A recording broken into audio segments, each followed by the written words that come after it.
යාගේ නැටුම් ටික. හොඳයි නේද? අපු දන්නාලා දෙන්න දවපා. ඉතින් අපි දැන් නැටුමේ උඩරට නර්තනේ නේද? මෙයා ඕවට නෙමෙයි දක්ෂ. මෙයා දක්ෂ උඩරට වලට නෙමෙයි. මෙයා ඕවට නෙමෙයි. ඔයිට වඩා ගොඩ ගොඩ දේවල් වලට දක්ෂයි. ඒකත් පොඩ්ඩක් ඒකත් පොඩ්ඩක් නටවන්න ඕනේ. ඔව්. මෙයා විශේෂාලි කියන්නේ පාදරට නර්තනේ. පාදර නර්තන අධ්‍යනාසේ බොහෝම උගත් උපාධිධාරියා. ඉතින් පාදර නර්තනේ අපිටත් වඩා හොඳට ඉගෙනගෙන තියෙන්නේ. ඒකෙන්ද පොඩ්ඩක් නටවුව නැත්තම් පොඩි අඩුවක් වෙනවා එතන.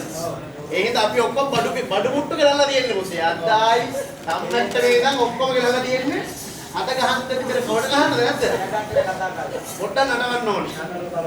පොඩ්ඩක් නටවන්න ගන්න පාදර නර්තන.